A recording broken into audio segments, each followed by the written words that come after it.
Good evening and welcome to the Hamilton Report, our first broadcast of 2021.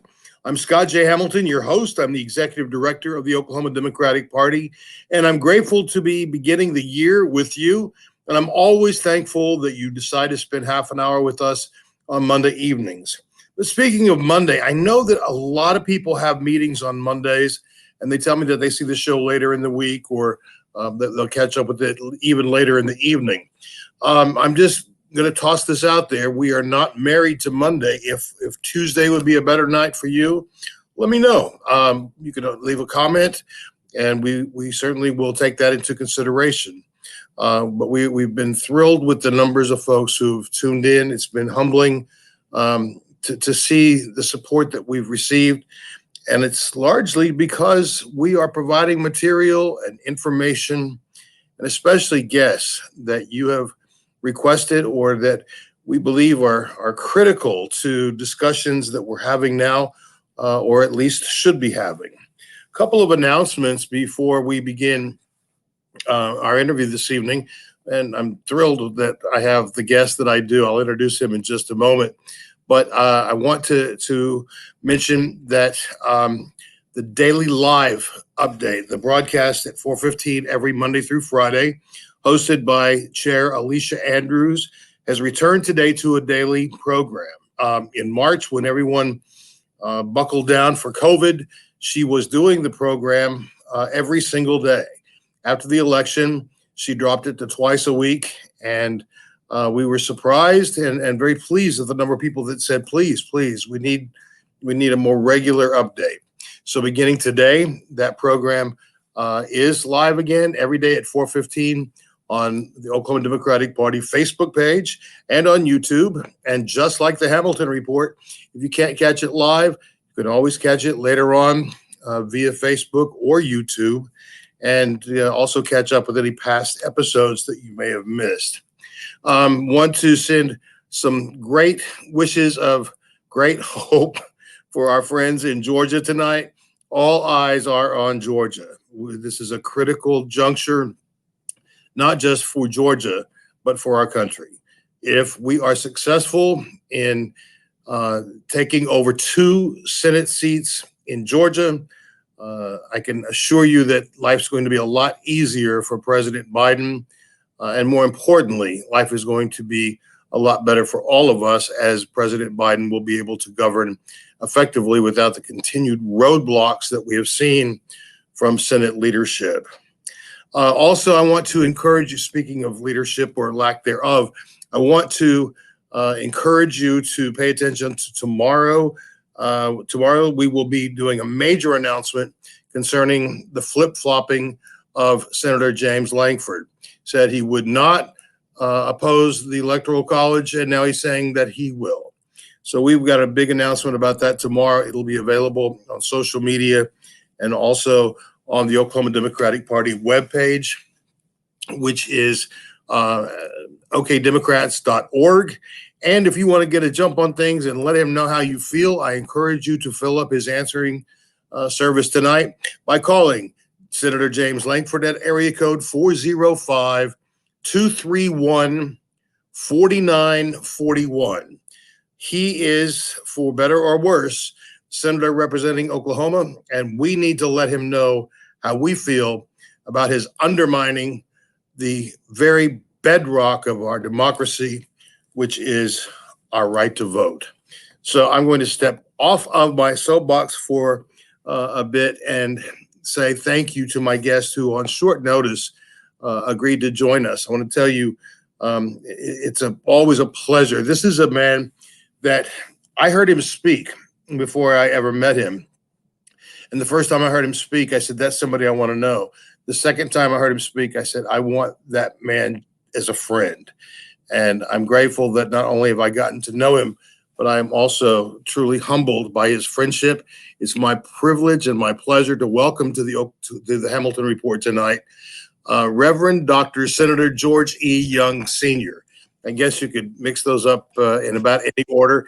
But tonight, if it's okay, I'm just going to refer to you as my friend George. Is that okay, Senator Young? Listen, my mama named me George. Now, all those other things that came on down the line, I'm stuck with that one, and I kind of like it. So I tell folks that's my favorite right there is George. So that'll be great, Scott. I'd love that. I want to tell our viewers something very interesting. When I panicked when I realized it was Saturday evening at 8:15, because I don't call people after 8 o'clock ever. And I'm looking and the phone's ringing, and I'm like, okay, my name's popped up by now, so he knows it's me. And Senator Young answered the phone, and I said, is there any possible way you could join me on the Hamilton Report Monday night? Because we've got to talk about COVID. And he said, hold on, let me look at my calendar. And he came back and he said, it's already in my calendar. No, that's another Hamilton. Turns out that at this very hour, he was previously booked to record a podcast, the Observer Cast, with editor Arnold Hamilton, the guest on this show. I reached out to Arnold, and he was gracious enough to shuffle some things around so that Senator Young could join me tonight. So I want to say not only thank you to Arnold Hamilton and the good folks at the Observer, but also use that as an opportunity to encourage you to check out their podcast. They're doing some great work over there, and we appreciate them. Great. So now we're going to turn serious, George. From the beginning of this, what we thought was an epidemic turns out to be a pandemic. You have been the voice of reason, the voice of concern for the people of Oklahoma. And your regular updates have been one of the few places that we've been able to go and get factual information. Now, why have you been one of the few people in leadership in this state who has just said over and over and over, we have to have a mask mandate? Mm-hmm. How it's got to be a lonely position at times, because you have not swayed one bit in your enthusiasm, your support, and your concern for Oklahomans. So let's talk a little about why it's been such a critical issue for you. Because it affects human beings. I pastored for 30 years, and there's no way that I could leave that behind. That's a part of me. And so even going into the political realm, it has always been, the bottom line has always been, for me, servicing those individuals. I was placed in these positions because of the fact that I have been called to serve individuals and to care about them. And so it's not for me, it was not even a second thought. It was natural for me to grab hold of those kinds of things that help to inform. And not only that, I try to at least encourage and lift those people in those regular updates that I give, because it's important, Scott. It is important that we see the facts. We have something that is very unusual. Obviously, the people are aware of it, but this is the first time that I'm ever aware of in the history of my being alive that we have gone against science, we have gone against logic, we have gone against good sense. And so I think all of those in positions of leadership ought to be hammering home this idea of what are the things that really work. And mask is a simple thing that we can do. And when you start looking at the lives, we had a small number reported today, I think maybe 5 or 8 deaths, but there have been up to 40 deaths a day in Oklahoma alone. And that's terrible. That's awful. It's impossible to even withstand. My neighbor next door to me, one of the greatest neighbors in the world, Scott, cuts my grass for me when I moved over here 20 years ago. He's been cutting it for 20 years. He contracted COVID, is in the hospital. He's a little older than me, but this guy's just fantastic and great. I'm concerned about folk like that. I'm concerned about people who are not getting the right information, and trying my best to inform them and encourage. I keep saying that, because for me, it's more than just informing people. You've got to encourage folk. You got to give them hope. Don't give up. Don't be weary in well-doing, the scriptures tell me. And so we've got to be able to encourage one another and to hold each other up through what we're going through, because this is a very, very awful moment in time in the history of this country. And so that's why I do it. I can't help but do it. Well, you said something that it's a sad reality. We think of 5 deaths today as being a small number. Yeah. and in the scheme of things, it is. But the reality is, each one of those persons has a family. Each one of those persons has friends and colleagues, people with whom they interact all the time. And so it's not just the folks who are dying, it's all of those people who are affected. And I have been, it has been a constant source of concern and frustration for me that when I reach out to the governor's office, I don't get a return phone call. I don't get a return email. I don't get a return regular mail. I did get one email saying that they hear from more people who don't want masks than do. He's not going to do it. Well, that is not leadership, and that's not how you govern a people. Have you had conversations with the governor on this issue? No, nor his staff. I have sent notifications to them. I have expressed to them my feelings about it, but no, I have not. Last time I talked to the governor, he called me about the prayer day service he had when he had already selected all of the folks, I guess, and wanted to know if I don't know what he called me about, because he just told me who was going to be on it. And I thought, well, this is crazy. Why you want to talk to me about a prayer day that you've already planned with individuals that you want on the program? And I guess to tell me he was doing something. But Scott, I want to make one point here, because this is very important to me. You just mentioned the deaths. That is the end result of why this is so bad. The number of deaths is astounding. And I'm not saying all of those folks could have been saved, but if we had moved quicker, if we had moved more expeditiously in trying to do some things, and had leadership from above, from the federal level, not above because God has given us leadership, but from the federal level and the state level, from the governor's mansion, if we'd had leadership, those numbers would have been different. But this is important. And I want the folk who listen in and watch in to hear this. I was a pastor for 30 years. And let me tell you what, I taught pastoral care and counseling at seminary several times. I was a chaplain for over 15 years at St. Anthony's Hospital full time. This is the thing that bothers me, is that the whole idea and the thought and the concept of trying to comfort someone in the midst of a pandemic changes all of the rules of bereavement. You know, when you saw those pictures of people outside of the nursing homes waving at their loved ones inside, the loved ones inside raving through the mirrors, this is even if you could get to them, you cannot touch them. You cannot be with them. And pastoral care and counseling, bereavement and grief, is about being present with someone. It's not about the words you say. It's about your presence and being able, sometimes, as a chaplain, I had folk who met me that night and were hugging me, wanting me to embrace them, to touch them, to help them to feel life, to be encouraged. All of that is taken away. When you inject that into this whole thing about not only the losses that are incurred, but the loss of being able to comfort one another, this is a devastating, emotionally, psychologically, mentally, spiritually. It is something that is impacting us in a way that we've never encountered before. That's why it's important. We need to do all we can to try and address this thing. And I'm glad that the vaccine is coming out, but still got a long ways to go. We certainly do. We'll talk a bit about the vaccine in a moment, but I was struck by something that you said. I know in being with terminally ill folk, especially their families, that touch is so important. The embrace, honestly, I've been in situations where the person, the family, didn't know me at all, but to be able to touch a human being, to be hugged, to be held, even for a moment, that changes things. And as you say, now we can't do that, even as we are saying goodbye to our loved ones. And then the family is left with the inability to be embraced, physically embraced by loved ones. I've been to a Zoom funeral, which was the most, I'm at a loss for a word. It was so unreal. It was just an unreal experience. And other services are limiting the number of people that can come. Right.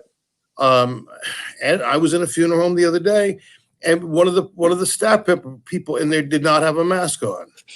And I thought, man, this is like advertising for business. I'm so frustrated that it happens all the way down and all the way back up, and we're Yeah, not understanding the full ramifications. it is. It is. Yeah. And the other piece of this, we haven't even been in the midst of this for a year, George. Right. And so, for those people who have recovered, it's anyone's guess as to the long-term impact. And that's something to be very concerned about. I read an article today that said a lot of people, in fact, most people who recover regain their sense of taste and smell. Mm-hmm. Some do not, and that's what the result of that is: a rapid, unintentional weight loss. So look at the problems then for that family of the person who's going to become ill because they've lost too much weight too quickly. Anecdotally, I heard of a professor this week who has had a very storied career, a history professor, and he had COVID and has recovered, but his memory now is to the point where he can't do a lecture. He has to write everything out and read it line by line. And his words were, "This is not the kind of teacher I am." Right. So the impact is something that's not going to go away the minute we get the vaccine, is it? It's not. And can I add something else to that? You know, I like to tell folk because 4 years ago, my wife passed away. I was in the hospital with her. I could sit there with her till she took her last breath. I was there with her, touching her. It was, I don't know what impact it was for her in her condition. She was still breathing. But let me tell you what it did for me. It gave me something that continues to help me to be able to deal with that. And so this is the other point, Scott, is that I also believe you're talking about physical things that occur after this, after people have recovered from it. Years to come, I think we will have some psychological and mental problems that will evolve from this, not only because of those who incurred the virus, but those who took care of folk with the virus, those who had to deal with individuals who had the virus, because it has so changed the very fear of getting this virus, the very thought of it, the anxiety. It is causing some psychological damage that we won't really feel or see the full impact, I feel, for years to come. And so we've got to start talking about this. We've got to start telling people, be aware of yourself, and not just your physical well-being, but that could be a sign of some mental things happening. And you're right. I know some folk who had the virus and came out of it. And listen, I haven't talked to anyone who said to me they had the virus and had a good time. I just had nobody. No one has said it was all right, it was good. Oh, I'll do it again. Oh, I could handle that. No one has told me that. And so it is not something, because you hear of people who are asymptomatic, who don't have symptoms. That's one set of a whole that's not the result of everyone. People are being impacted by this, and we do not know even the physical parts of this thing that will linger on from years to come. And so that's I am trying to help folk to be aware. Listen, be aware of yourselves, be aware of where you are, be aware of what you're going through spiritually, physically, and mentally now, because that's ultimately one of the most important things you can do. You bring up such an important piece there, George, because as you were speaking, I couldn't help but reflect on the AIDS epidemic here in the United States. Right. Mm-hmm. You not only did you have so many folks who died from HIV related illnesses and AIDS, but you also had a number of people who became so weary of caring for people. Nurses who after years of service just said, I can't do this anymore. And then there were those who escaped the infection, but even now, there are still people who suffer from something called survivor syndrome or survivor's guilt. So these, like you said, these emotional pieces, we're not going to even have a sense of what we're dealing with for a long time. And so that's why this work that you're doing, that you're lifting up over and over, is so critical. On the day I called you, I I was looking at the numbers with over 5,000 new infections one day. Right. There aren't that many folks in Oklahoma. I mean, Oklahoma, we got a lot of land in places that where you don't see a single person. Right. So my point is, 5,000 new infections one day. That's an enormous number. And now we haven't even started to see the numbers after New Year's Eve gatherings and New Year's Day gatherings. That's right. What can we do? Ordinary folks like me, give me some tools on how I can help people understand the severity, the consequences, and I think probably most importantly, the moral obligation to protect other people. Yeah, it's difficult, Scott. I'm telling you what makes it difficult. And you mentioned HIV/AIDS, and I remember I was pastoring then, and the stigma attached to it. It's sort of like that now. It's, geez, if you're looking at the result of something and the impact it's having, everything else before it is thrown out the window. We've got to deal with that. And so that's my problem, is that I'm trying my best to constantly remind everyone that I can that we're talking about you, we're talking about me, we're talking about your neighbor, we're talking about your mother, your father, your grandmother, your grandfather, we're talking about your children, your spouses. We're talking about all of those individuals. We're trying to establish that they need the support and the help to be able to get through this thing. And so one of the things we can do is just to be with each other and to talk with each other and to assure each other. I can't deal with those folk who are saying, it's all a fake, it's all make believe, it's all fake news, that this is not really happening. And yesterday, the outgoing president said that the death numbers were made up, and many people who have died. That is just an insult. And so you have to add that to all of the other pressures that are being placed upon these individuals. And it is just difficult, Scott, to be able to deal with all of that. One of the things that we've not talked about is that the impact that this is having on our healthcare system overall. Oh my goodness. Yeah. And by that, I mean, if you are sick or if you are injured and you need medical care, I just hope the best for you. We had a situation where my spouse had to go to the hospital on New Year's Eve. They determined that he needed to be hospitalized. Mm-hmm. Couldn't do it there. And there was some concern about whether or not they could even find a hospital bed in Oklahoma City. Thankfully, they did. But there was no guarantee of that. And so we if we look at this systematically, we see that this is not an individual thing. That's why the whole idea of, well, I have a right not to wear a mask.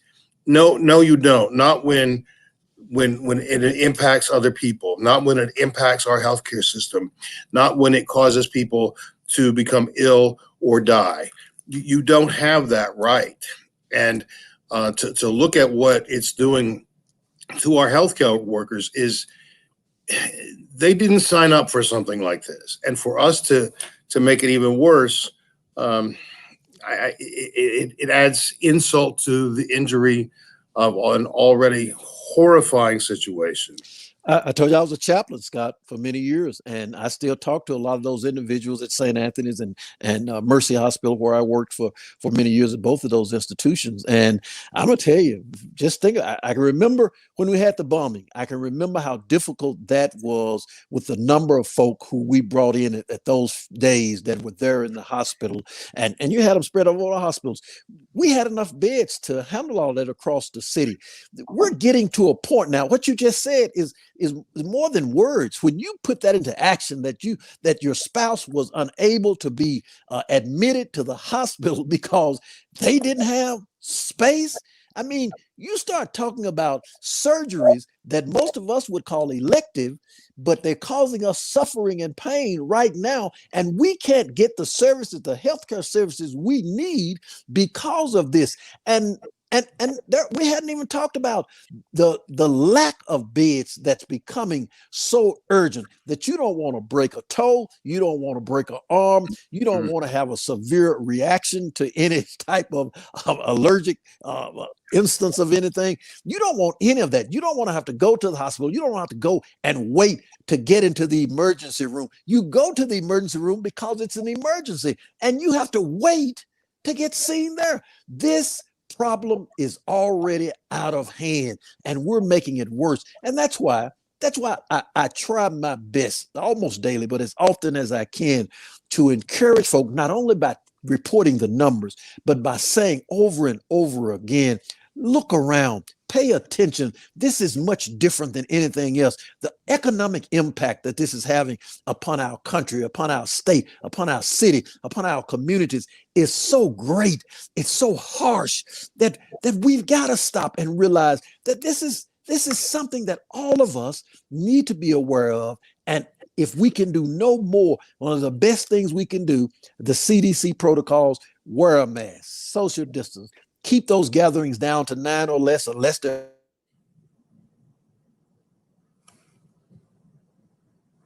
we can have the availability of hospital beds for people who need it. And so, it is, I understand what you're saying, Scott. It's difficult when you run into someone who's not wearing a mask. You run into someone who refuses to wear a mask. And let me quickly say this. There's a piece of legislation that I just saw today from one of the state senators who's going to take away the ability of cities to mandate masks, which is you think you want to laugh, but it's not funny. You're talking about lives at stake. And so I appreciate you having me on to talk about it, because my answer was, I'm going to keep as often as I can using the numbers to be able, as a platform for me to say to folk, be aware, be concerned, watch out for one another. Let's do what we can to help bring this thing about. Let's take the vaccine whenever you can get it. Let's be a part of the solution and not part of this continuing growing dilemma problem that's creating such a weight upon us that it's going to almost, if we're not careful, and hear me out now, I don't think overreactive, it will destroy us. It will. And you bring up the legislation that was proposed today.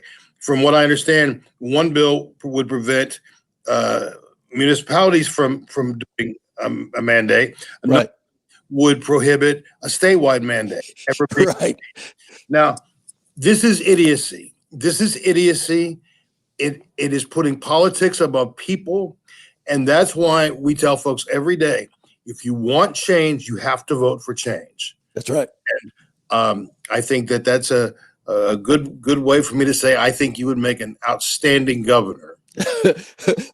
Thank you, Scott. But I'm serious. I'm trying to get out of this deal because I want to have a voice that's not limited by the confines of the state Senate. I want to have a voice that's not limited by being governor. I want to have a voice that I can speak freely. My mother and father taught me, if you're part of a group, respect that group. You're young, be a young. But I'm telling you, I want to be free of the restrictions so that I can have more leeway to do more things like I'm already doing. And so that's I appreciate you saying that, but I don't know. I think I got one more term I can do, and after that, I think I'm going to try my best to make a difference. I may go back into being a pastor from the point of view of preaching goodness in people, in making a difference in their communities. If you didn't know this already, you never left being a pastor. That's what you can do. Thank you. Just by virtue of the way that you're helping all of us every day. That's what being a pastor is about. We're just about out of time, but yes, I'm so grateful, George, that you could join us tonight. Please don't stop pushing that good news, the encouragement, because we're following your lead, and the more you do, the more we can do. And thank you so much for giving us encouragement tonight. And thank you. Look forward to seeing you real soon. Bless you, man. Thank you for having me on. I appreciate it. And you. All right. Wow. I'm so happy that he could be with us tonight. That was Reverend Dr. George E. Young, Sr., also Senator George Young. What a great guy, and what a weighty topic to begin the year. As I said earlier, this was not my intention to start off the year talking about what I had hoped would be a leftover problem. In fact, it's not. We've got a lot to do in our city and our state to make things better for everyone. And one of those, certainly the immediate, is dealing with COVID as the serious threat that it is. The other thing that we need to be paying attention to is looking at our country and the fact that we need leadership, true leadership, like we haven't needed for a very long time. Thankfully, we have President-elect Biden, Vice President-elect Harris that are coming in, but they will need our support and they will need our votes to bring more people who think like they do, like we do, to Washington. We are completely out of time tonight. I want to thank you so much for joining us this evening on the Hamilton Report. This is one of the highlights of my week to spend with you. I'm grateful that you chose to spend this half hour with us. Until we're able to be together again, I'm going to encourage you, please, to take good care of yourself, take good care of each other. And remember, working together, we can accomplish more than we even think possible. Thanks for joining us. Have a great night.